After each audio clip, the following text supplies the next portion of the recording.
Hi, my name is Seth Ladd and welcome to Dart Tips. Fun little fact, the Dart language spec doesn't mention the word array, but fret not, my happy Dartisans. Dart has many ways to store and retrieve collections of objects.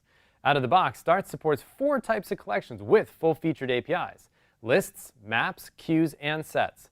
Unordered, ordered, random access, or by a key, you'll find it in Dart core libraries. Let's get started.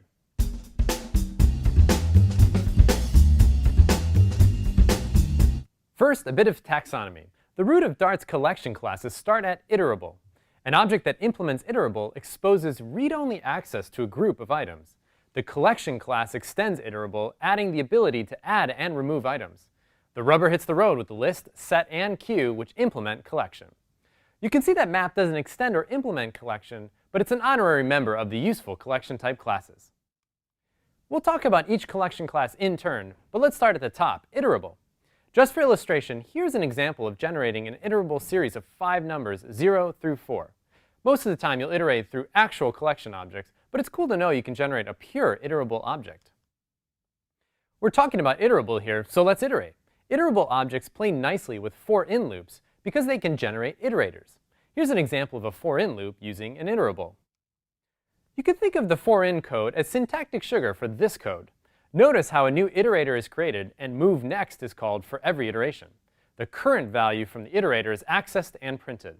I don't know about you, but I find the for-in version easier to read. Still, it's nice to know what's happening under the hood. An iterable object can do much more than just iterate through items. Iterable defines very useful methods for filtering, searching, transforming, reducing, and more. Here are a few examples. The last 2 examples, where and map, illustrate iterable's lazy application of chaining. For example, in the last example, map returns a new iterable without actually running the mapping operation. This means the actual doubling operation doesn't take effect until toList is called, which actually performs the iteration and stuffs the results in the list. There are many more methods on iterable, and I encourage you to check out the docs to learn more. Let's move on to some collection classes. While the iterable interface defines read-only behaviors on a group of items, the collection class extends iterable with the ability to add and remove items. List, set, and queue are all collections, so let's start with list. The list class is an ordered collection of items with zero-based index retrieval. In other words, if you're looking for arrays, they are masquerading as lists. Here is some example code that uses list. Note that you can declare lists in 2 ways, using the constructor from the list class or using the square bracket literal. Remember that lists implement collection, which extend iterable, so a list can be filtered, transformed, and more. You can see here an example of filtering the list for only items that start with the letter A. It's important to know that accessing an index that is out of bounds throws a range error. Dart doesn't keep on trucking, it tells you right away that something is wrong. Keeping with an ordered theme, let's now look at queues. Like list, a queue is an ordered collection. Unlike list, however, a queue is optimized for addition or removal from either end of the collection. The trade-off is that there is no index access to elements in a queue. Use a queue if you need to efficiently add or remove items from the head or tail of a collection. A queue in Dart can be treated like a first-in, first-out, or last-in, first-out data structure. Here is some example code that uses a queue.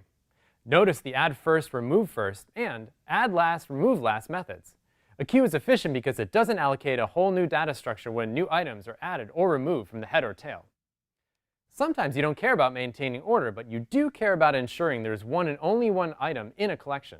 In contrast to lists and queues, which are ordered and allow duplicate items, a set is unordered and does not allow any duplicate items.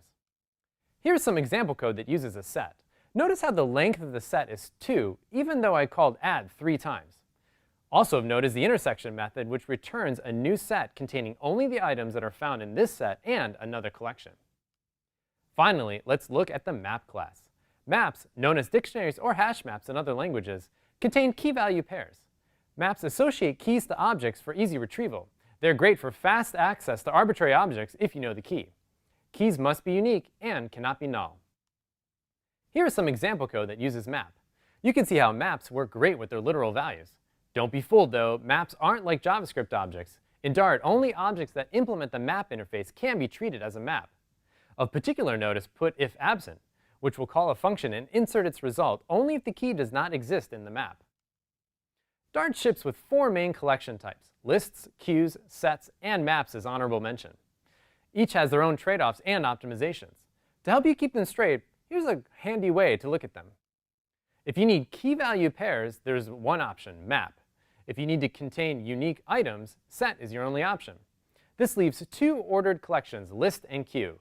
Lists are great for arbitrary access to items anywhere in the collection, but changing their size can be costly.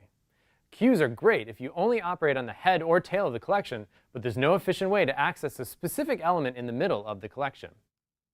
Lists, sets, and queues are iterable, which means you can filter, transform, search, and chain them. You can find these collection classes and more in the Dart core libraries, which are bundled in every Dart SDK and editor release. There's a lot more functionality to these classes. We barely scratched the surface. I encourage you to dig into the API docs to learn more. Thanks for watching. My name is Seth Ladd, and as we say here on Dart Tips, stay sharp. Click here to subscribe to our channel for more episodes of Dart Tips. We appreciate any thoughts you might have for the series. Please leave them in the comments below. And if you have any additional questions about Dart, please drop by Stack Overflow, where Dart experts are standing by to help you out. See you next time.